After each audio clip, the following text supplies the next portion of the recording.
worst-case scenarios that now luridly suggested themselves. A steaming tangle of old black metal wrapped around a bus stop with a dozen elderly legs twitching beneath it. A tall, thin hole in a schoolhouse wall. Anyway, Miles and Patricia were on holiday in the Bahamas. I'd been let into their house by a teenage nephew and walked out of it with an insurance certificate and a set of license plates. 286GQ in an angular vintage font with Antique Vehicle VA alongside in smaller letters. With dry lips and a fluttering stomach, I now bent down and screwed them on over Bob Kirk's battered tin plates.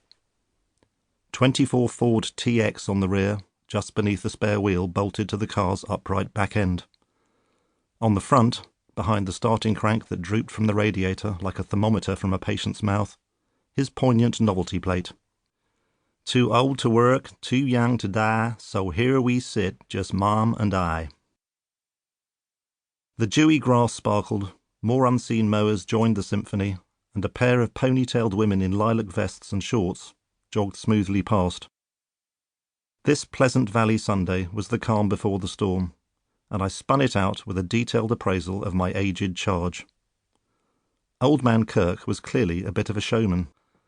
The spindly wire wheels had been painted dark purple, girdled in flashy white wool tyres that lent the little car an unlikely touch of the anthill mobs.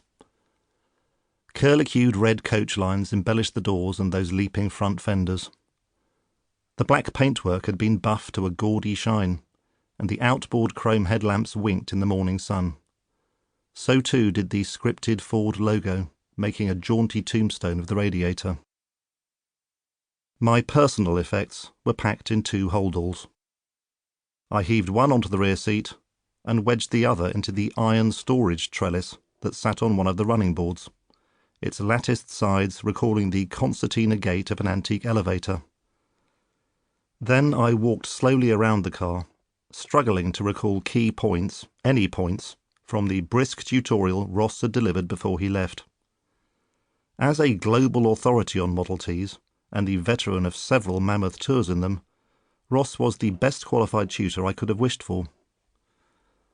But the forces of exhaustion and jabbering panic had been fighting it out in my head as he spoke, and very little had been retained. Something under there had to be oiled daily, something over here greased weekly. I pulled aloft the left-hand half of the hinged bonnet and frowned intently at the cast-iron red rubber innards. There wasn't a lot in there, at least. The most conspicuous component, a big metal carafe bolted on top of the engine, was the horn. This let forth a tremendous ahooga, an evocative nostalgia klaxon that I already knew would bring me succour in difficult times. Disconnected snatches of Ross's lecture spooled uselessly through my mind, like some lost verse from I Am the Walrus. Carbs off a lawnmower, get into the hogshead, bolting on a Bendix. There is no driver's door on a Model T, owing to the obstructive presence of a lofty floor lever, whose many functions I soon hope to explore. On a touring model, as this was and most were, there are also no sides. Mine was a 3-door convertible without too much to convert.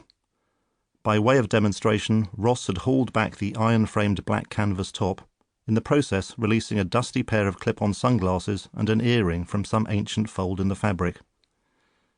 Don't look like Bob had it down much. Can't blame him. At this time of year you'll be burned alive in a couple of hours.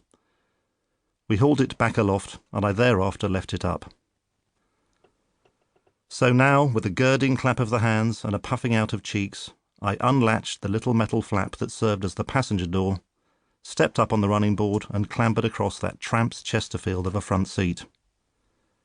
A soon familiar chorus played out as I took my station behind the upright, split-paned windshield, dimpling my back and buttocks on Bob Kirk's minicab-style beaded seat cover. The stately creak of leather and leaf springs, the gentle slosh of petrol from the 10-gallon tank directly beneath me. Canvas brushed my scalp, and the wooden steering wheel grazed the tops of my thighs. The Model T stood 7 feet tall with its roof up, but half of that lay under my feet, ground clearance for the rutted rural tracks the car had been designed to tackle.